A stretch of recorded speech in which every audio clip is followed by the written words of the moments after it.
수일 후에 예수께서 다시 가버나움에 들어가시니 집에 계시다는 소문이 들린지라. 문 앞에까지도 들어설 자리가 자리가 없게 되었는데 예수께서 그들에게 도를 말씀하시더니 사람들이 한 중풍병자를 네 사람에게 메워 가지고 예수께로 올세.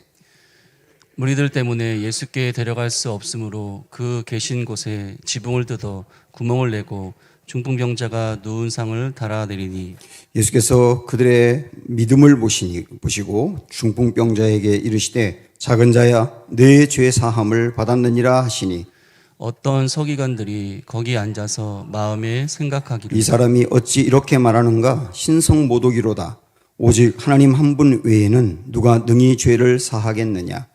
그들이 속으로 어떻게 생각하는 줄 예수께서 곧 중심에 아시고 이르시되 어찌하여 이것을 마음에 생각하느냐. 중풍병자에게 내 죄 사함을 받았느니라 하는 것 말과 일어나 내 상을 가지고 걸어가라 하는 말 중에서 어느 것이 쉽겠느냐.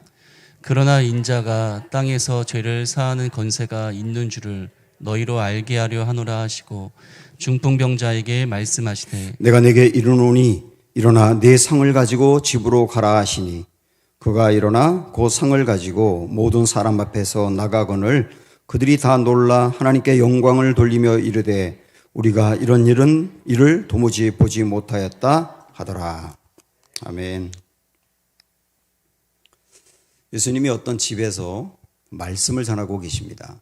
아마도 그 집은 베드로의 처갓집이었던 것으로 보입니다. 사람들이 인산인해를 이루고 있습니다.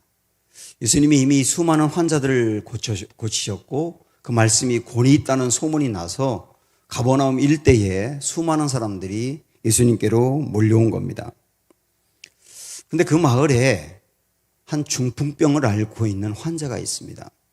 이 사람은 온몸이 마비가 되어서 스스로 움직일 수가 없어요. 이 사람의 친구들이 예수님이 그곳에 계시다는 이야기를 듣고 이 중풍병 앓고 있는 환자를 예수님에게로 데려가고 싶은 거예요. 그래서 들것 위에 그 친구를 뉘우고 네 사람이 들것을 예수님께로 옮겨옵니다. 그런데 예수님이 계신 집에 왔을 때 굉장히 많은 사람들이 그 자리에 몰려 있었기 때문에 예수님에게로 이 사람을 데려갈 수가 없는 거예요. 아마도 사람들에게 이 환자가 예수님을 꼭 만나야 되니까 좀 길 좀 비켜주시죠 라고 양보해달라고 했겠지만 사람들의 눈총만 들으면서 길이 꽉 막혀 있는 겁니다. 그것을 오늘 5절에서는 4절에서는 이렇게 표현을 하고 있는데요. 무리들 때문에 예수께 데려갈 수 없으므로 이 말씀을 이렇게 읽다가 이 말씀에 머물러 있게 되었습니다. 무리들 때문에 여기서 말하는 무리는 예수님의 말씀을 듣고 있는 무리거든요. 예수님의 말씀을 듣고 있는 무리들 때문에 예수님을 만나야 될 사람이 길이 막혔다는 거예요. 이 사람이 꼭 예수님께로 가야 되는데 예수님께로 가는 길을 막고 있는 사람들이 예수님의 말씀을 듣고 있는 사람들이라는 것이죠. 저에게 두려움으로 다가왔습니다. 누구보다도 사람들을 예수님 만나도록 인도하고 길을 열어줘야 될 사명이 목사에게 있는데 자칫 잘못하면 목사가 사람들을 예수님께로 인도하는 게 아니라 도리어 예수님께로 가는 길을 막을 수도 있겠구나. 이런 두려운 마음이 들었기 때문입니다. 교회는 어느 장소보다도 사람들을 예수님께로 오도록 인도하는 것이죠. 그런데 자칫 잘못하면 교회가 사람들을 특별히 젊은이들을 예수님께로 오는 것을 막을 수도 있다라고 하는 것을 두려운 마음으로 보게 되었습니다. 저나 여러분이나 여기에 있는 또 하나의 무리가 내가 아닌가라고 하는 마음으로 점검해 보라고 이 말씀을 주신 게 아니겠습니까? 자, 예수님께로 가는 길이 막혀 있어요. 이 사람들은 당황했겠죠. 그리고 그 누워있는 환자는 실망을 했겠죠. 이젠 도저히 길이 없어서 이제 돌아가야 되나 보다 할 때 한 친구가 제안을 합니다. 우리 옥상으로 올라갈까? 다른 친구가 물어요. 옥상에? 그걸 왜 가는데? 옥상에 올라가서 지붕을 뜯으면 되잖아. 그리고 우리 친구를 들 것을 내려서 예수님께로 가게 하면 되잖아. 이 친구의 이 이야기가 아주 황당하지만 불가능한 것은 아니에요. 지금 이스라엘에 카츠린이라고 하는 마을이 있는데요. 이게 탈무드 마을이라고 하는 것으로 불려지고 있습니다. 그곳은 우리나라의 민속촌 같은 곳이거든요. 거기에는 옛날 이스라엘의 가옥의 형태라든지 생활 양식을 복원해서 보여주고 있습니다. 거기에 AD 4세기에서 5세기 사이에 있었던 집이 그대로 복원되어 있는 것도 있다고 들었는데요. 거기에 보면 옥상으로 올라가는 계단이 있는 거예요. 그 당시에 사람들은 옥상에 올라가서 쉬기도 하고 기도도 했기 때문에 집집마다 다 계단이 있었다고 합니다. 아마 오늘 본문에 나오는 이 베드로의 집도 그러했겠죠. 그래서 그 계단으로 올라가면 되지 않겠느냐고. 그리고 지붕은 이 종려나무를 촘촘히 이렇게 포개고 그 위에 진흙으로 발라서 그것으로 위에 덮었기 때문에 지붕을 뜯어낼 수 있었다는 거예요.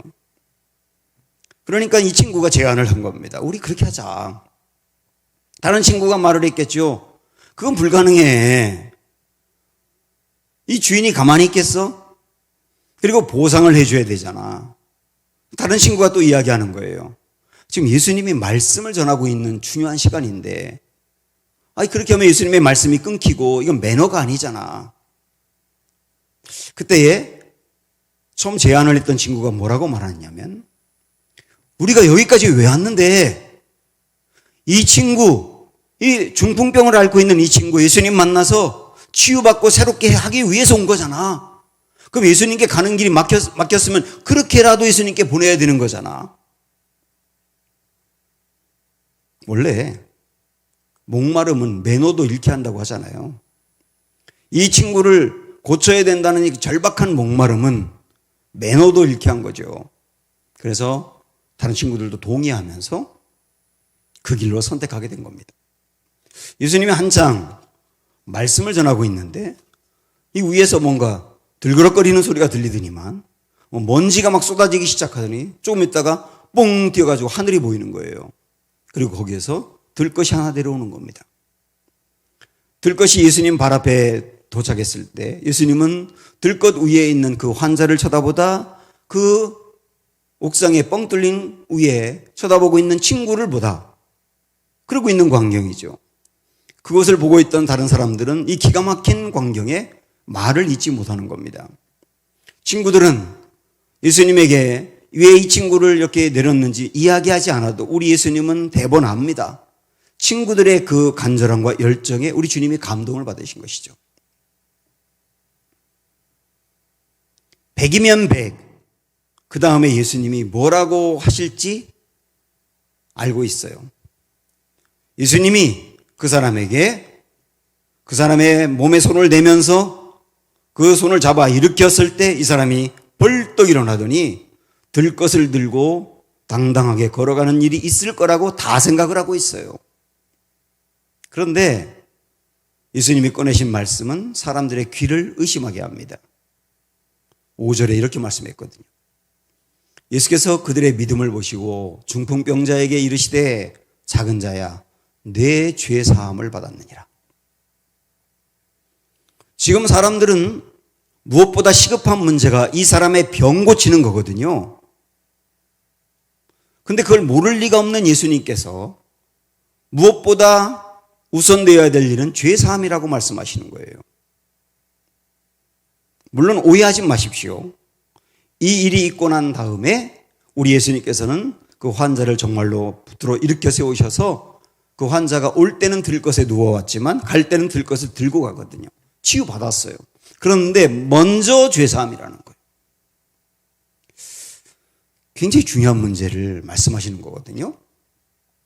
그러면 왜 주님은 치유를 받기 위해서 온 이 사람에게 우선 병 고침이 아니라 죄사함이라고 말씀하셨는가? 왜 그랬을까요? 죄사함이 없는 병 고침은 온전한 치유가 아니기 때문입니다. 죄사함이 없는 병 고침은 온전한 치유가 아니기 때문이에요. 사람들은 저마다 이 문제만 해결되면 더 바랄 게 없는데 그런 거 생각을 합니다. 또한 이 소원만 이루어지면 정말 행복할 것 같은데 이렇게 생각을 합니다. 그런데 그 문제가 정말 해결되고 그 소원이 이루어지더라도 또 다른 문제가 생겨요. 그리고 또 다른 소원이 생기게 되어 있습니다. 제가 지금 드리는 이 말씀이 어떤 질병으로 인하여 힘들고 어려운 분들이나 큰 문제를 안고 있는 분들에게 너무 무정하게 들릴지 모르지만 그건 사실이에요. 저에게도 지금까지 살아오면서 가정에 굉장히 큰 어려움도 있었고, 그리고 제가 정말 간절히 원하고 절박하게 원하는 소원도 있었고, 그걸 놓고 열심히 기도도 했고 응답이 되어서 정말 기뻤던 적도 있어요. 그런데 여러분도 비슷한 경험을 하셨겠지만 문제가 해결되고 소원이 성취됐을 때 그 기쁨과 행복은 두어 달 이상 가지 않더라고요. 또 다른 문제가 생기는 거예요. 그리고 그 문제 때문에 행복이 다 사라져버려요. 또 다른 소원이 불쑥 올라옵니다. 그리고 그 소원 때문에 역시 행복감이 사라져버리는 거예요. 그게 계속 반복되는 거예요. 해결되면 또, 해결되면 또, 이루어지면 또, 이루어지면 또. 팀 켈러가 제가 이 설교를 늘 이제 마가복음 준비하면서 팀 켈러가 쓴 이제 책을 참고를 많이 합니다. 근데 거기에 보면 이런 이야기를 소개합니다. 하이멜이라는 사람의 이야기인데요. 이 사람은 꿈이 영화배우예요. 유명한 영화배우가 되는 게 꿈이에요. 그런데 아직 무명배우이기 때문에 식당에서 일도 하면서 또 영화관에서 매표소에서 표를 주는 그런 일을 하고 있어요. 이 사람이 유명배우가 되는 게 꿈이었기 때문에 여러 배우들을 많이 알고 있습니다. 정말 유명한 배우들을 알고 있습니다. 그 사람들을 알면서 이 사람은 자기가 그토록 소망했던 꿈, 유명 배우가 되면 정말 영원히 행복할 것 같아. 그 꿈이 흔들리고 있어요. 내가 이 길을 계속 가야 되나 고민하고 있어요. 왜냐하면 무명이었다가 유명 배우가 되었을 때, 스타가 되었을 때 모든 것을 다 가진 것 같았고 정말 더 바랄 것이 없을 정도로 행복한 것 같았지만, 근데 나중에 지나고 보니까 유명 배우가 된 사람이 훨씬 더 불안함, 그리고 짜증, 우울증과 스트레스 훨씬 심하더라는 거예요. 늘 예민해 있고 늘 불안하고. 그래서 유명 배우가 되기 전보다 훨씬 더 유명 배우가 되고 난 다음에 더 불행해지는 사람을 많이 봤다는 거예요. 그래서 이 사람이 이런 말을 합니다. 인기 연예인들이 불쌍하다. 정말 불쌍하다. 그들은 한때 더없이 유쾌한 사람들이었다. 하지만 지금 그들이 느끼는 분노는 엄청나다. 그들은 우리 누구보다도 인기를 갈망했다. 그리고 그 명성을 얻기 위해 일했고 밀어붙였다. 유명해진 다음 날 아침 그들 모두는 더 높은 인기를 원했다. 그들이 추구하고 기대한 것, 모든 문제를 해결해 줄 인기, 살맛이 나게 할 무엇, 성취감과 행복을 안겨줄 어떤 일이 일어났다. 그러나 변한 것은 아무것도 없었다. 환상이 깨졌으므로 마음이 쓸쓸하고 견딜 수 없게 되었다. 한마디로 말씀드리면 문제가 해결되고 소원이 성취되는 게 그 사람 인생의 구세주가 될 수 없다는 거예요. 우리에게 병으로 고통당하고 있는 이 환자조차도 우선은 죄사함이라고 말씀하고 있습니다. 우선은 죄사함이다. 자, 왜 그런지 조금 더 깊게 볼까요? 예를 들어 보겠습니다. 어떤 부부가 있는데요. 두 사람의 관계가 굉장히 안 좋아요. 몇 날 며칠을 매일 싸우다가 언젠가부터는 아예 대화를 안 합니다. 한 집에 살고 있지만 부부가 아니에요. 그러다 보니까 두 사람 마음의 병이 생기게 되고 육체의 병도 생겼습니다. 그 육체의 병이 생긴 그 부인이 저를 찾아와서 이 병 고침받기 위해서 기도해달라고 부탁한 적이 있어요. 저는 그분의 이야기를 쭉 들으면서 이런 생각이 들었습니다.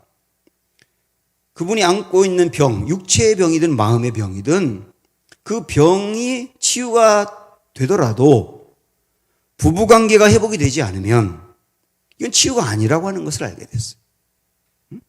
부부관계는 여전히 나빠요. 그런데 일시적으로 그 병이 치유가 돼요. 그럼 다시 그 병에 드는 것이죠. 그것은 부부관계만이 아니라 부모와 자녀와의 관계도 마찬가지예요. 부모와 자녀는 뗄 수가 없잖아요. 그리고 부모와 자녀가 어떤 일로 인하여 떨어져 있으면 관계가 깨지면 병이 나는 거예요. 둘 다 병 나는 거거든요. 부부도 하나님이 짝 지어준 한 몸이기 때문에 이 부부의 문제가 생기면 병이 나는 거예요. 근데 그 병을 고쳤다 한들 관계가 회복되지 않으면 치유가 아니란 말이죠. 오히려 그랬던 관계가 회복이 되잖아요. 부부 관계든 부모와 자녀의 관계든 회복이 되면 앓던 병이 낫습니다. 그런 일들이 얼마든지 많아요. 왜? 근본적인 관계에 문제가 생겼기 때문인 거예요. 근본적인 관계. 자, 그렇게 본다면 우리들에게, 우리 성도들에게, 모든 사람에게 어떤 의미로 본다면 근본적인 관계는 뭘까요? 그 창조주이신 하나님과의 관계예요. 이 사람이, 이 중풍병을 앓고 있는 이 사람이 어떤 큰 죄를 졌는지 전 모르겠어요. 그 병 때문에 중풍병에 걸렸는지 그것도 잘 모르겠어요. 그러나 분명한 거 하나는 뭐냐면 이 사람이 창조주 하나님과의 관계가 끊어졌다는 겁니다. 그거 하나만은 분명한 거예요. 그래서 창조주 하나님이 이 사람에게 아버지가 아니에요. 아버지와 이 사람이 단절됐단 말입니다. 죄라고 하는 것은 내가 무슨 거짓말을 하고 남을 해하고 하는 그런 범죄 이전에 나를 만드신 창조주 하나님과의 관계가 깨진 게 범죄인 거예요. 그게 죄인 거예요. 성경에서는 가장 큰 죄를 그거라고 말하고 있어요. 이 가장 근본적인 관계, 하나님과 나와의 관계거든요. 가장 근본적인 관계, 하나님과 나와의 관계가 끊어져 있으면 설령 내가 원하는 문제가 해결되고 소원이 이루어진다 하더라도 그게 치유가 아니라는 거예요. 그래서 우리 주님은 이 사람에게 병고침을 절박하게 원하는 이 사람에게 병고침 이전에 죄사함이야. 죄사함이 뭡니까? 하나님과의 관계가 회복이 되는 것이죠. 다시 하나님이 아버지가 되는 것이고 아버지와 관계를 맺으면서 그 사랑을 힘입고 그러고 사는 게 죄사함인 거죠. 이 죄사함을 받는 길은 예수님을 믿는 것이죠. 그래서 나를 믿음으로 내 죄사함을 받을 수 있는 길이 있다. 그게 제일 중요한 거야. 오늘 이 환자에게 뿐만 아니라 이 환자를 데려온 4명의 친구에게 그리고 그 자리에서 예수님의 말씀을 듣고 있는 모든 무리들에게 그리고 2000년 후 이 말씀을 접하고 있는 지금 저와 우리들에게도 주님이 동일하게 말씀하시는 거예요. 죄사함이라. 이거 해결되는 게 우선이라고. 우리 인생이 정말 이게 내 인생의 제일 중요한 부분이고 무엇보다 먼저 해결되어야 될 부분이라고 볼 수 있는 눈이 열리는 게 굉장히 중요한데요. 이 환자는 그걸 언제 알게 되느냐면 자기 인생의 그 최대의 고비와 위기와 어려움을 만났을 때 이걸 알게 된 거예요. 그래서 인생의 최대의 고비와 어려움이 꼭 실패만은 아닐 수 있는 겁니다. 이 중요한 사실을 알기 때문에. 고은이라고 하는 시인이 있지 않습니까? 이분이 쓴 시 중에 그 꽃이라는 기가 막힌 시가 있어요. 이 고은 씨가 미투 그 운동이 있었을 때 거기서 이 사람이 과거에 했던 일들이 이제 드러나면서 나쁜 사람으로 이제 수면에서 사라지게 됐지만, 그러나 그 사람이 쓴 그 집필한 이 시는 정말 중요한 것을 생각하게 합니다. 이 시로 인해서 고은 씨가 노벨 문학상 후보에까지 올라가게 됐거든요. 달랑 2줄밖에 안 되는 정말 간단한 시입니다. 한번 보시면서 한번 생각을 해보십시오. 그 꽃, 내려갈 때 보았네. 올라갈 때 보지 못한 그 꽃. 잠깐 생각해 보실래요? 어떤 의미가 있는지. 내려갈 때 보았네. 올라갈 때 보지 못한 그 꽃. 저도 이걸 갖고 생각을 해봤습니다. 이게 무슨 의미일까? 진짜 등산을 할 때 보면 등산하고 이렇게 위로 올라갈 때 못 봤거든요, 그 꽃을. 근데 내려올 때 정말 예쁜 꽃이 보일 때가 있어요. 오, 이 꽃이 있었나? 올라갈 때 못 봤는데. 야, 진짜 예쁜 꽃이네. 그럼 그런 경험 없으세요? 이것은 우리 인생의 일로 확대를 한다면 우리가 올라가는 것에만 초점을 두고 내 목표를 이루고 성공하고 성취하고 그런 데만 온통 관심을 갖고 이렇게 올라갈 때 보지 못하는 게 있어요. 정말 중요한데 못 보는 게 있다고요. 그것 중에 뭐가 있냐면, 야, 그 사람이 내게 그렇게 소중한 사람인 걸 몰라요. 그리고 사람들이 내게 해주었던 충고 중에 보화 같은 게 있는데 그게 안 들리는 거예요. 올라갈 때, 올라가는 것만 바라보면. 그러다가 내 인생이 내리막을 걸을 때 드디어 안 보이던 그게 보이는 겁니다. 와, 그 사람이 내게 정말 중요한 사람이었구나. 그리고 그때 나에게 해주었던 이 충고들이 내 인생의 보화였는데 뒤늦게 아는 거예요. 그리고 내 인생이 잘 풀리고 계속 잘 될 때, 아, 그때 진짜 인생의 중요한 가치가 무엇이며 정말 중요한 행복이 무엇인지를 모를 수 있거든요. 그러다가 이것저것 많은 것을 잃어버리고 내 스스로 좀 비참하다는 생각도 들고 그렇게 내려갈 때 그때 진짜 중요한 게 이거였는데, 최고 중요한 게 그 돈이 아니었는데, 그 성공이라는 게 제일 중요한 게 아니었는데, 이걸 몰랐네. 드디어 깨닫거든요. 그 내려갈 때 보이는 꽃이에요. 저는 오늘 이 본문에 중풍을 앓고 있는 환자, 그 사람이 지금 중풍을 앓고 누워 있어야 되고 사람들이 옮겨주지 않으면 갈 수도 없다는 거, 이거 완전히 인생 중에 완전 내리막 아닙니까? 내리막 중에 내리막이죠. 그럼 내리막 중에 내리막일 때 어쩌면 이 사람이 그 병에 걸리기 전에 못 봤던, 그 중요하다고 여기지 않았던 것을 보게 된 것이죠. 그게 뭐냐면 죄사함이라는 겁니다. 이게 그렇게 중요하다는 거. 하나님과 관계, 하나님의 사랑을 받고 하나님과 교제하고 신앙적으로 분명히 무장하여 사는, 이것이 정말 중요하다는 거 몰랐었을 거예요. 그런데 인생의 내리막에서 이걸 드디어 알게 된 겁니다. 혹시나 지금 우리 중에 내리막이라고 생각하는 분들이 있다면 저는 이것이 꼭 실패가 아니다. 정말 중요한 것을 볼 수 있는 기회가 될 수 있다. 이렇게 생각을 하고, 그러나 내리막일 때도 내가 병 낫는 거, 내 소원 성취하는 거, 내 문제 해결하는 거, 온통 그것에만 초점을 두면 내리막인데도 생각은 오르막인 거거든요. 그렇잖아요. 내가 지금 내리막인데 나는 온통 위를 바라보고 있는 거거든요. 잠시 그걸 멈추고 정말 중요한 그 꽃을 보셨으면 좋겠어요. 그게 주의 사함이라는 거예요.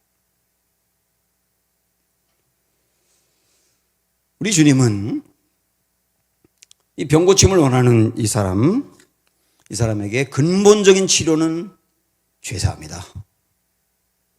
그렇게 말씀하시면 내 죄 사함을 받았느니라. 이렇게 말씀하셨는데요. 여기서 죄사함이 그 죄사함이 하나님과의 관계 회복이라고 본다면 영적 치유죠. 그거는 영적 치유. 근데 이것만이 아니라 이 죄사함이라고 하는 것은 이 사람의 마음도 치료합니다. 우리 그거를 보도록 하죠. 이어서. 이때 당시에 병 자체를 사람들이 유대인들은 그렇게 생각했대네요. 병은 죄의 결과다. 그렇게 생각했다는 거예요. 지금 우린 그렇게 보지 않습니다. 여러 이유가 있죠. 유대인들은 그렇게 생각을 했다는 거예요. 더더욱 나병이라든지 중풍병 같이 고치기 어려운 병은 큰 죄를 졌고 그 죄에 대해서 하나님이 저주를 내렸기 때문이다. 이렇게 생각을 했다는 겁니다. 그래서 이런 나병이라든지 중풍병에 걸린 사람들은 병 자체도 너무 힘든데 하나님이 나를 저주하고 버렸다는 그 생각 때문에 이중으로 고통을 받고 사람들 앞에서 사람들이 자기를 쳐다보면서 무슨 죄를 졌길래 저래? 어떤 죄를 졌길래 저 고통을 당하는 거야? 라고 나를 쳐다보는 것 같아서 죄책감과 수치심에 빠져버리는 거거든요. 그래서 이런 병을 앓고 있는 사람은 2중, 3중의 고통을 겪고 있는 거예요. 틀림없이 이 중풍병 환자도 그 상태일 겁니다. 마음이 지금 마음이 아니에요. 그런데 우리 예수님이 이 사람에게 죄사함을 받았다. 이렇게 말씀하신 것은 이 사람에게도 선언하시고 그 주위에 듣고 있는 사람들에게도 선포하시는 거예요. 뭐라고 하시는 거냐면 이 사람은 이제 하나님의 자녀야. 하나님의 사랑받는 사람이야. 하나님이 당신 인생 저주한 것 같지? 당신 사랑해. 이렇게 말씀하신 거거든요. 이 이야기를 이 사람이 들었을 때 죄사함을 받았다라고 하는 이야기가 이 사람에게는 다시 하나님이 나를 사랑하는군요. 나도 하나님 앞에 갈 수 있군요. 그 마음이 회복되면서 마음에 있던 죄책감과 수치심을 고치신 시간이거든요. 그래서 죄사함을 받았느니라 그 말은 이 사람의 마음을 치유하신 순간인 거예요. 제가 오늘 말씀을 준비하다가 다른 목사님들은 이 본문을 어떻게 설교했는지 좀 참고를 했거든요. 근데 어떤 목사님의 그 얘기 한 대목이 제가 평생 한 번도 생각해 보지 못했던 정말 중요한 은혜를 저에게 주었어요. 솔로몬 얘기입니다. 솔로몬은 아버지가 다윗 왕이고 어머니가 밧세바입니다. 다윗 왕과 밧세바가 부부인데요. 어떻게 부부가 됐습니까? 원래 밧세바는 다른 사람의 아내인 유부녀였잖아요. 근데 다윗이 그 밧세바에 대해서 정욕을 품으면서 강압적으로 범해버렸고 그 다음에 아이를 갖게 되었고 그 일이 발각될까 봐 그 남편을 죽게 만들었지 않습니까? 그래서 결국은 이 가정이 깨진 겁니다. 가정이 깨지고 한 사람이 죽고 그리고 두 사람이 부부가 된 거예요. 그 사이에서 태어난 아이가 솔로몬이에요. 솔로몬의 마음을 생각을 해봤습니다. 자기가 어떻게 태어나게 됐는지 출생의 내용을 다 알 거 아닙니까? 한 가정을 깨면서 이거 이루어져서는 안 되는 부부가 함께 부부가 되어 내가 태어난 거구나. 얼마나 수치심과 죄책감이 있겠어요. 솔로몬의 잘못은 아니에요. 그러나 부모가 그런 것으로 내가 태어났다는 것이 이 아이에게도 수치심이고 죄책감일 수밖에 없는 거예요. 사람들이 솔로몬을 그냥 쳐다보는데도 마치 자기를 비난하는 것처럼 그렇게 수치심이 생길 수밖에 없는 거거든요. 이게 솔로몬이라고 하는 이름을 가지고 사는 솔로몬의 마음의 아픔입니다. 그런데 여러분 그거 아세요? 솔로몬에겐 이름이 두 개가 있었어요. 사무엘하 12장 한번 보십시오. 24절에 보면 솔로몬의 이름이 두 개인데 다윗이 그의 아내 바세바를 위로하고 그에게 들어가 그와 동침하였더니 그가 아들을 낳음에 그의 이름을 솔로몬이라 하니라. 이게 하나 솔로몬이라는 이름이 있고 또 이어서 보면 여호와께서 그를 사랑하사 그랬어요. 솔로몬을 사랑하사 선지자 나단을 보내 그의 이름을 뭐라고 줬느냐면 여디디아라는 이름을 줍니다. 여디디아라 하시니 이는 여호와께서 사랑하셨기 때문이더라 이랬습니다. 솔로몬의 이름이 두 개인데 하나가 솔로몬이고 또 하나가 여디디아예요. 여디디아라고 하는 말은 하나님의 사랑을 받는 자라는 뜻입니다. 이 말씀에서도 솔로몬이 태어났을 때 하나님이 그를 사랑했다라고 하는 말을 두 번이나 강조하고 있습니다. 자, 이 여디디아라는 이름을 왜 주었을까요? 솔로몬으로 살아가는 그 마음의 아픔이 있잖아요. 아까 말씀드린 대로 죄책감과 수치심, 그 마음을 갖고 있는 솔로몬에게 하나님이 그러시는 거예요. 너 여디디아야. 너 내가 너를 사랑해. 너는 나의 사랑받는 자야. 그 여디디아라고 하는 이름이, 새 이름이 솔로몬의 마음에 굉장한 위로를 주는 거예요. 소망이 되고, 그렇군요. 주님이 나를 사랑하는군요. 내가 이렇게 사실 부정한 부부 사이에서 태어났는데 그런데도 나를 주님이 사랑하시는군요. 이게 마음이 치유가 되고 위로가 되고 회복이 되는 거란 말이죠. 우리 내면에도 이 두 이름이 있습니다. 솔로몬과 여디디아. 우리는 솔로몬이라는 이름을 가지고 살 때가 있어요. 내가 범한 죄로 인해서 겪게 되는 고통, 그 죄를 범해서 겪는 고통을 볼 때마다 죄책감에 빠지죠. 그리고 내 잘못으로 인하여 다른 사람이 고통을 당하는 걸 볼 때 역시 죄책감과 수치심에 빠지죠. 그리고 감추고 싶은 부분, 그 부분을 누군가가 건드리면 상처가 올라와요. 그리고 그거 생각하면 수치스럽고 죄책감에 시달리는 부분, 우리가 다 있잖아요. 우리 마음의 병이거든요. 이게 솔로몬이라는 이름을 갖고 사는 모습입니다. 그런데 주님은 우리에게 또 다른 이름 주신 것을 분명히 아십시오. 여디디아, 너 사랑받는 나의 자녀야. 내가 너를 사랑해. 우리에게 그 이름을 주신 겁니다. 그리고 솔로몬이라는 이름에서 여디디아라고 하는 이름을 가질 수 있는 근거는 주님이 죄 사함을 주셨기 때문인 거예요. 죄 사함을 받기 이전에는 내가 솔로몬이었는데 죄 사함을 받고 난 다음에 여디디아가 되는 것이죠.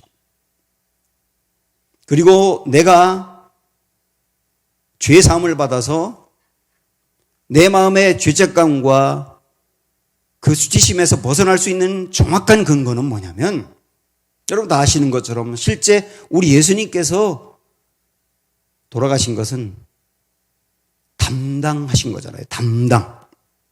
뭘 담당한 겁니까? 우리의 죄를 담당하셔서 주님이 죄인이 되실 것이고, 그리고 담당하신 것 중에는 우리가 받아야 될 수치심이 있는 거예요. 죄로 인한 수치심, 어떤 배경으로 인한 수치심 다 포함되는 건데, 우리 예수님께서 십자가 위에서 온갖 조롱을 당하셨고요. 그리고 예수님 십자가 위에 못 박힐 때는 온몸 하나도 옷 걸친 게 없이 실오라기 하나도 걸치지 않은 채 맨몸으로 수많은 여인들도 보는 데서 돌아가셨거든요. 엄청난 수치죠.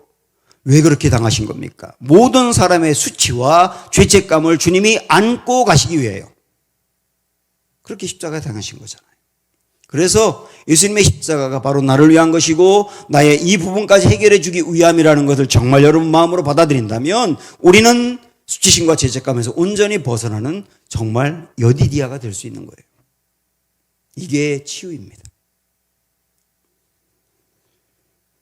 지금까지 중풍에 걸린 환자가 예수님을 만나면서 죄사함을 받았다는 것, 그리고 그 죄사함은 하나님과의 관계 회복인 영적 치유이며 또 수치심과 죄책감이 해결되는 마음의 치유라고 하는 것, 그걸 보았습니다.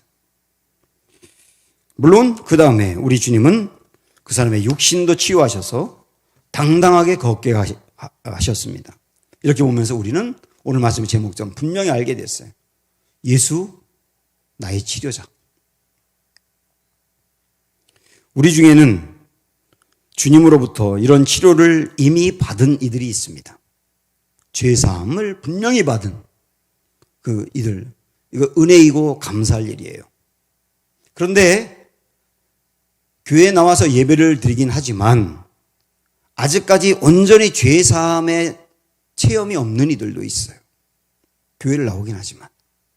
그리고 내 인생의 죄사함이 뭐가 중요하냐고 생각하는 분들도 교회 밖에는 또 많이 있습니다. 자, 이분들을 생각하면서 이 중풍병을 앓고 있는 환자를 데려왔던 친구들 생각이 나는 겁니다. 우리가 어떤 사람에게 그 친구가 되어주면 얼마나 좋을까 하는 기대를 가지면서요. 5절에 보면 중요한 이야기를 예수님 말씀하셨는데 죄 사함 받았느니라라고 하는 말씀하기 전에 뭐라고 말씀하셨느냐면 예수께서 그들의 믿음을 보시고 그랬어요. 여기서 말하는 그들은 말할 것도 없이 친구들을 얘기하는 것이죠. 친구들의 믿음을 보시고 라고 했는데 물론 이 믿음이라고 하는 것은 본인이 갖는 것이지만 그러나 친구들이 보인 이 믿음의 역사를 보면서 우리 주님의 마음이 움직였다는 얘기입니다. 여기서 말하는 믿음이라는 게 뭘까요? 친구들이 이 병을 앓고 있는 내 친구가 예수님 앞에 가기만 하면 반드시 나을 거야 하는 확신이죠. 그 말은 다르게 말한다면 예수님은 내 친구를 반드시 고치실 거야. 우리 예수님은 치료자니까 라고 하는 믿음이죠. 이 믿음을 친구들이 가지고 있었다는 겁니다. 근데 친구들에게 이 믿음만 있었던 게 아니라 긍휼이 있었어요. 긍휼. 어떻게 해서든지 내 친구 고쳐야 돼. 예수님 만나야 돼. 그 긍휼이죠. 근데 이 긍휼과 믿음이 있다 보니까 창조적인 생각이 나온 거예요. 그 창조적인 생각이 뭐냐면 지붕을 뚫는 거죠. 예수님께로 이 친구 어떻게든 인도해야 돼. 반드시 인도해야 돼. 그런데 예수님께로 가는 길이 너무 막막해. 장애물이 많아. 그렇다고 되돌아가는 게 아니라 지붕을 뚫는 이 생각을 하게 된 것은 믿음과 긍휼이 있으면 그 창조적인 생각이 든다고요. 그리고 이 친구들의 믿음은 전염이 되어서 환자에게 믿음이 옮겨갔을 가능성이 매우 높습니다. 왜냐하면 보십시오. 이 환자가 누워있는 상태인데 친구들이 와가지고 이 환자를 들것 위에 올리고 그 무거운 이 친구를 들고 예수님 있는 곳까지 땀을 뻘뻘 흘리면서 가는 것을 보는 거예요. 길이 막혔는데 포기하지 않고 이 지붕 위로 옥상으로 자기를 들것에 옮기는 그 열정을 본 거예요. 그리고 지붕을 뚫더니 자기를 들것에 있는 자기를 예수님께로 내리는 그들의 눈빛을 본 거예요. 그러면서 이 환자는 깨닫는 것이죠. 야, 내 친구들을 보니까 정말 예수님께로 가기만 하면 나을 수 있나 봐. 믿음이 생기는 거죠. 어쩌면 이 사람은 믿음이 없었을 수도 있는데 친구들을 보면서 이 믿음이 생겨가는 거죠. 친구들의 그 열정과 믿음과 긍휼과 창조적인 생각 그런 걸 보면서 말이죠.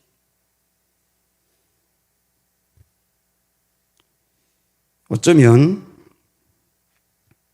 오늘 우리들이 예수님께로 어떤 사람을 인도하고 싶은 마음이 있을 때 바로 이 부분을 놓고 기도해야 될 것이 아닌가 싶습니다. 예수님은 친구들의 믿음을 보셨다고 한 것처럼 야, 우리도 말이죠.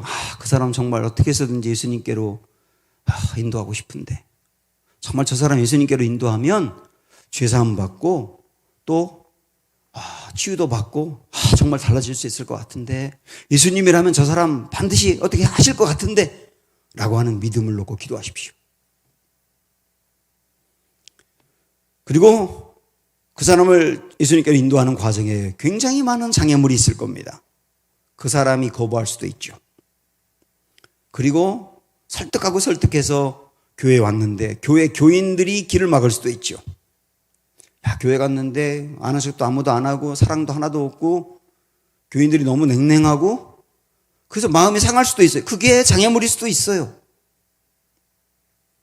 사탄이 그 마음을 그냥 두겠습니까? 예수님께로 나아가는데 많은 고민도 던지고 머리가 너무 아프게 만들고 마음을 다쳐버리게 만드는 것도 장애물일 수 있죠.